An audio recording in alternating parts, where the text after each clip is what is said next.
The passenger list had her name on it. In 2018, a ferry carrying 143 passengers arrived at Port Ashbury after a routine overnight crossing. Nothing seemed unusual. Passengers disembarked, crew members completed their reports, and the voyage was officially closed. Then a clerk reviewing the passenger manifest noticed a name that shouldn't have been there. A name connected to a missing persons case, a woman who had vanished 3 years earlier, a woman police had never found. Yet, according to the passenger list, she had boarded the ferry the previous night. And according to security footage, someone using her ticket had actually been on board. This is the mystery of the passenger list that contained the name of a missing woman. Most missing person investigations end one of two ways. The person is found, or the trail eventually goes cold. But every so often, a case takes an unexpected turn. A new clue appears. A witness comes forward. A piece of evidence emerges from nowhere. In this case, that clue arrived 3 years after a woman vanished without a trace. 28-year-old Sarah Whitmore disappeared on September 11, 2015. Friends described her as responsible and dependable. She worked as an accountant, maintained regular contact with family, and had no history of sudden disappearances. On the evening she vanished, Sarah left her office shortly after 6 p.m. Security cameras captured her walking toward a nearby train station. That was the last confirmed sighting. She never arrived home. Her phone stopped transmitting later that evening. No bank activity occurred afterward. No confirmed sightings were reported. Despite an extensive investigation, Sarah simply vanished. Months became years. Search efforts produced nothing. Investigators explored numerous theories: voluntary disappearance, abduction, foul play. Eventually, the case joined hundreds of other unsolved disappearances. The file remained open, but active leads disappeared. Until June of 2018, the overnight ferry Horizon Star operated a regular route between two coastal cities. The trip lasted approximately 7 hours. Passengers were required to provide identification when purchasing tickets.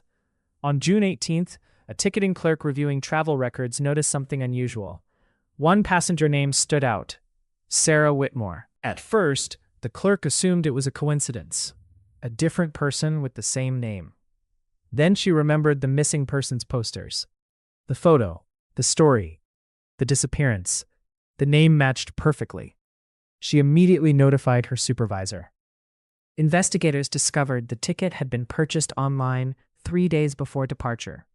The account used Sarah's full name, date of birth, and identification number, information that had never been released publicly. Even stranger, the payment method could not be traced. The transaction appeared legitimate, yet investigators could not determine who actually made the purchase. Police obtained surveillance footage from the ferry terminal. Hours of video were reviewed. Then they found it. At 10:14 p.m., a woman approached the boarding gate. She presented identification, boarded the vessel, and disappeared into the crowd. The image quality was poor, but several investigators believed the woman resembled Sarah. Not exactly, but enough to raise questions. The problem was her appearance. She looked almost identical to the way she had looked 3 years earlier. No obvious signs of aging. No significant changes. Almost as though no time had passed.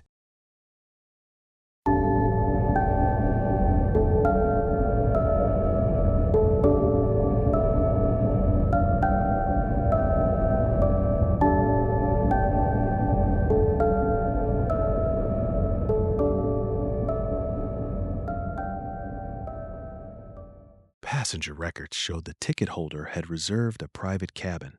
After the ferry arrived, crew members inspected the room. Inside, they found almost nothing. The bed had not been used. No luggage was present. No personal belongings. No evidence anyone had spent the night there. Only one item remained: a handwritten note folded beneath a lamp. The note contained a single sentence: "I thought I had more time." No signature. No fingerprints, nothing else. As news of the discovery spread, one passenger came forward, a retired teacher who had traveled aboard the same ferry. She reported speaking briefly with a woman matching Sarah's description. According to her statement, The woman appeared nervous, distracted, frequently checking the windows. At one point, she reportedly asked a strange question: "Do you know what year it is?" The witness laughed, assuming it was a joke. The woman did not. Investigators continued reviewing surveillance recordings. What they discovered created another mystery. Although cameras recorded the woman boarding the vessel, none recorded her leaving. Every exit camera was checked, every hallway, every stairwell. Nothing. Just like Sarah's disappearance years earlier, the trail suddenly stopped. One moment she appeared to be on the ferry. The next moment she was gone. Weeks later, technicians analyzing the footage noticed something unusual. At 2:13 a.m., a camera overlooking the outer deck briefly captured the woman standing alone near the railing. She appeared to be staring into the ocean. Then she turned toward the camera. For less than a second, her face became visible. Investigators later enhanced the image. What they found remains controversial. Several analysts claimed the woman was Sarah Whitmore. Others disagreed. But everyone noticed the same detail. She appeared to be crying. Sarah Whitmore has never been found. No one knows who purchased the ticket. No one knows who occupied the cabin. And no one can explain how a missing woman's information appeared on a passenger manifest 3 years after she vanished. All that remains is a ferry crossing, a mysterious ticket, a handwritten note, and a passenger list containing a name that should not have been there. Do you think Sarah Whitmore really boarded the Horizon Star? Was someone impersonating her? Or was there another explanation hidden somewhere in the evidence? Let me know your theory in the comments.